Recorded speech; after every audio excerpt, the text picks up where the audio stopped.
Ya, assalamualaikum warahmatullahi wabarakatuh. Sugeng lare-lare kepanggih malih wonten ing pasinaon basa Jawi. Saderengipun dipun wiwiti pasinaon dinten menika, monggo sami didhangungi. Sebelum mulai pembelajaran, mari berdoa terlebih dahulu. Dengan kawitan doa dimulai.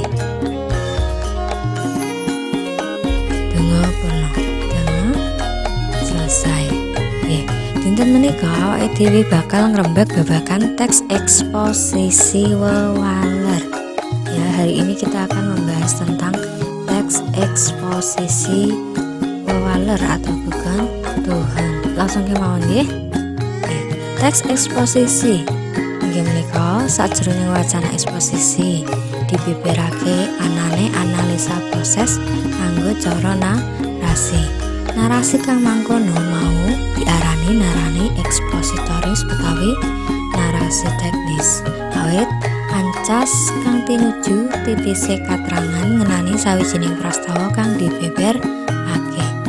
Jadi teks eksposisi di sini adalah sajroning wacana atau suatu wacana eksposisi yang membeberkan atau yang memberikan analisa proses dengan cara narasi. Narasi itu disebut narasi ekspositoris atau narasi teknis. Awit karena ancas tujuan kang tinuju tipise katerangan mengenai sawijining prastawa. Berarti tujuannya adalah memberikan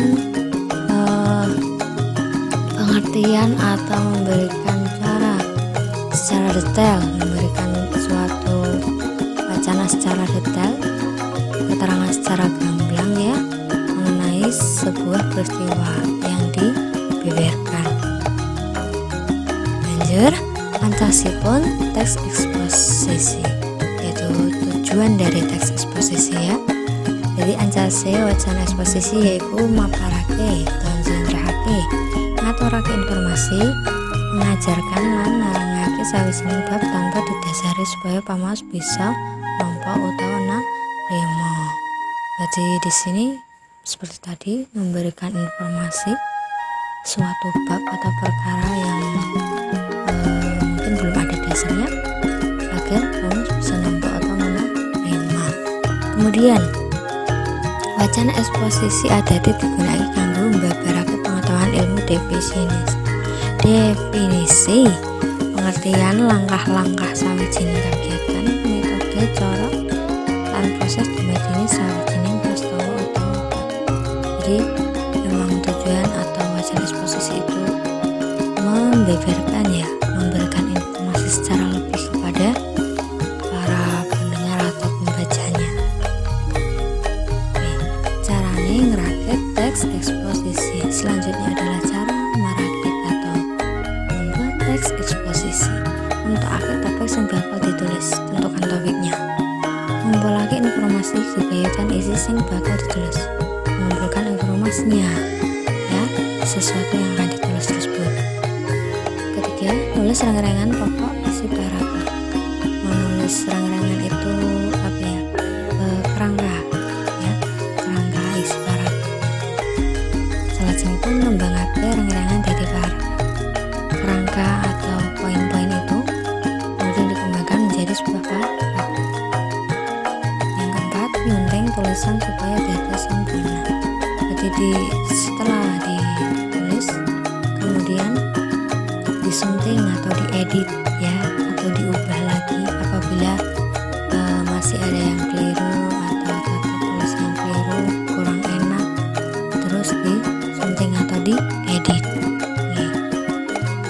Tulodo teks eksposisi wewaler ya, tulodo atau contohnya bisa kalian lihat pada buku paket kalian halaman 107 atau seperti di sini ya.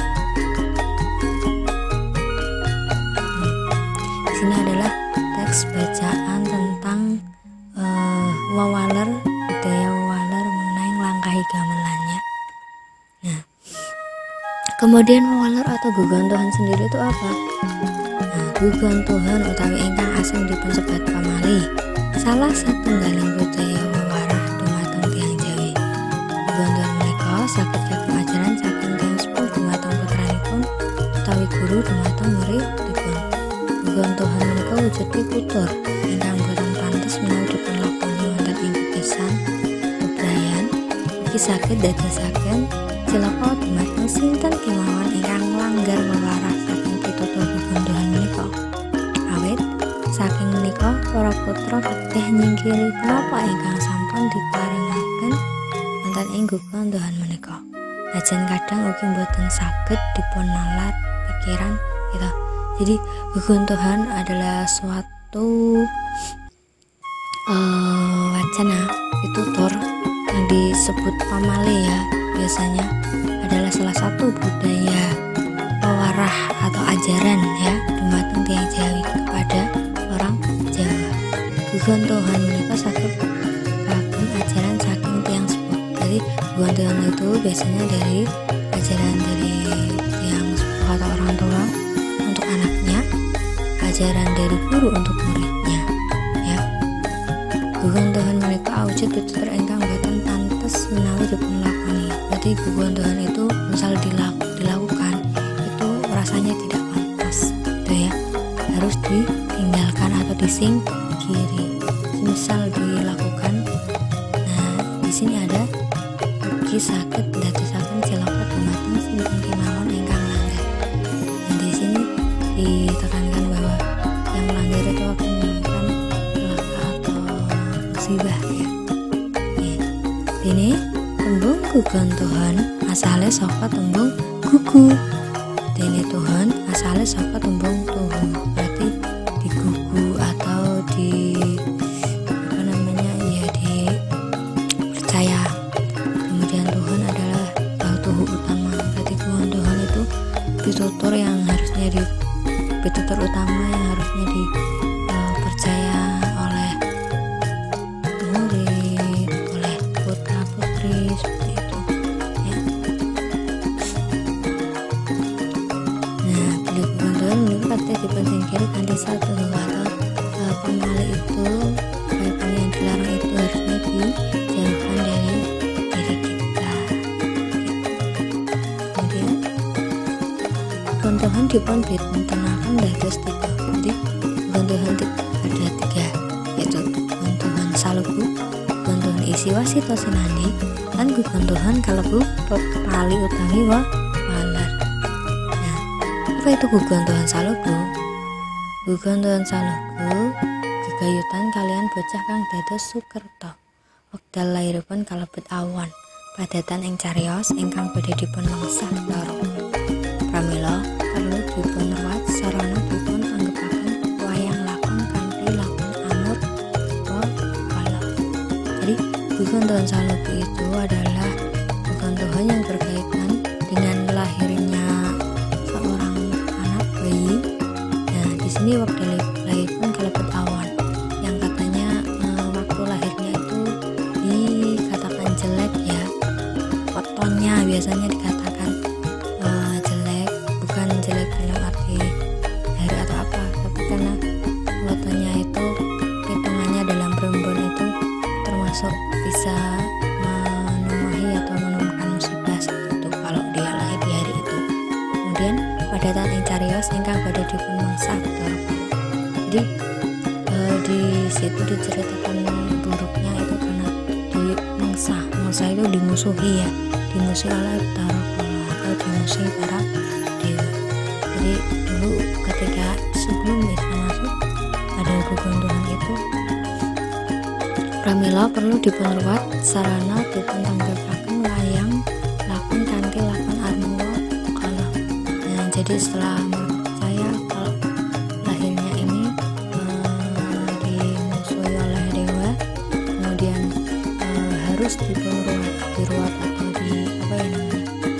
diberikan secara syarat. Nah, syaratnya itu adalah ditanggapan wayang dengan lakon atau dengan judulnya itu Amurwa Allah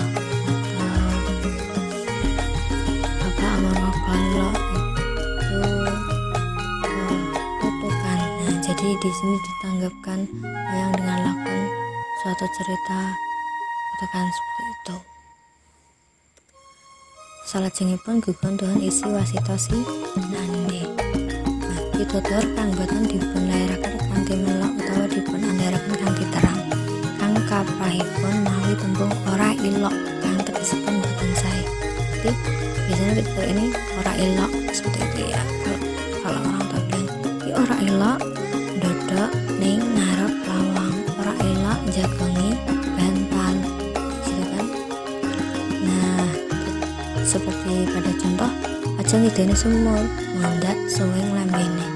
Jangan meludahi sumur agar tidak sumbing mulutnya. Tegese itu yang jatuh di sini kan sebenarnya apapun yang jatuh, kotoran yang jatuh ke dalam sumur nantinya kan akan membuat air kotor yang jalari regete banyu leweh itu seperti itu. Jadi ini hanya dulu agar anak-anak tidak nakal, tidak sembarang membuang lidah ya. Kemudian aja ngelunggi bantal mundak bu. Nah ini adalah salah satu pemale lagi. Bantalku ganjil sirah umpamanya dilunggui mesti bayi sarung tahu arah cek. Sebenarnya ya dari segi kesehatan juga bisa ya, karena bantal untuk kepala terus kemudian diduduki oleh pantat kita. Nah ini jelas sarung ya, atau tidak baik, ora elok ambatan saya itu tadi ya. Kemudian ada guguntuhan kalebu pepali atau wewaler. Wewaler kang asalipun saking ceriyos sebabipun para leluhur nemahi kacelakan nalika nindakaken sawijining perkawis. Jadi wewaler di sini ada suatu cerita atau suatu perintah yang asalnya itu berasal dari cerita para leluhur ya.